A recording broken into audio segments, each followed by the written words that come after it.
बूढ़ी माँ की कहानी। टोकरी भर मिट्टी।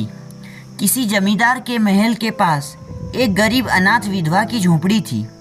जमींदार साहब को अपने महल का हाथा उस झोपड़ी तक बढ़ाने की इच्छा हुई।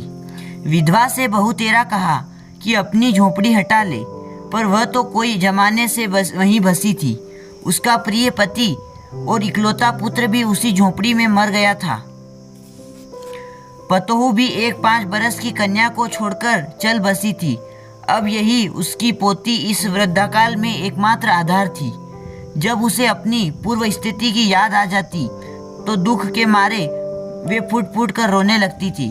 और जब से उसने अपने श्रीमान पड़ोसी की इच्छा का हाल सुना, तब से वह मृतप्राय हो गई थी।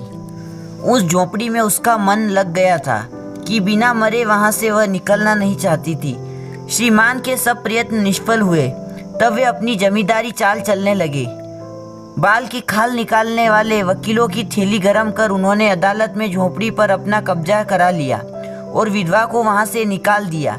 बेचारी अनाथ तो थी, पास पड़ोस में कहीं जाकर रहने लगी। एक दिन श्रीमान उस झोपड़ी के आसपास टहल रहे थे और लोगों को काम बतला रहे थे कि वह विधवा में एक कटोरी लेकर वहां पहुंची।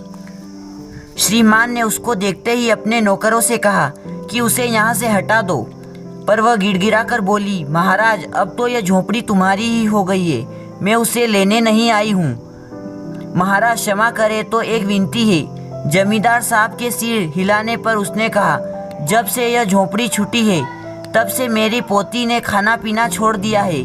मैंने बहुत कुछ समझाया पर वह एक नहीं मानती। यही कहा करती कि अपने घर चल, वहीं रोटी खाऊंगी।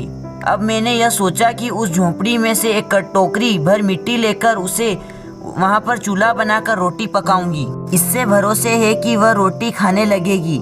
महाराज, कृपा करके आज्ञा दीजिए तो इस टोकरी में मिट्टी ले जाऊं। श्रीमान ने आज्ञा दी। विधवा झोपड़ी के भीतर गई। वहां जाते ही उसने पुरानी बातों का स्मरण हुआ और उसने आंखों से आंसू की धारा बहने लगी। अपने आंतरिक दुख को किसी तरह संभालकर उसने अपनी टोकरी मिट्टी से भर ली और हाथ से उठाकर बाहर ले आई। फिर हाथ जोड़कर श्रीमान से प्रार्थना करने लगी, महाराज, कृपा करके इस टोकरी को जरा हाथ लगाइए जिससे मैं उसे अपने सिर पर धर लूं। जमींदार साहब पहले तो बहुत नाराज हुए, पर जब वह बार बार हाथ जोड़ने लगी और पैर पर गिरने लगी तो उनका मन कुछ दया आ गई। किसी नौकर से न कहकर आप ही स्वयं टोकरी उठाने आगे बढ़े। जो ही टोकरी को हाथ लगाकर ऊपर उठाने लगे, त्यों ही देखा कि यह काम उनकी शक्ति के बाहर है।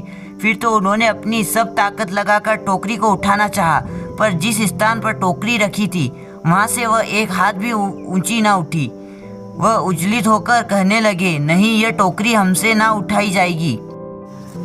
यह सुनकर विधवा ने कहा, महाराज, नाराज ना हो, आपसे एक टोकरी भर मिट्टी नहीं उठाई जाती और इस झोपड़ी में तो हजारों टोकरियां मिट्टी पड़ी है। उसका भार आप जन्म भर क्यों उठा सकेंगे?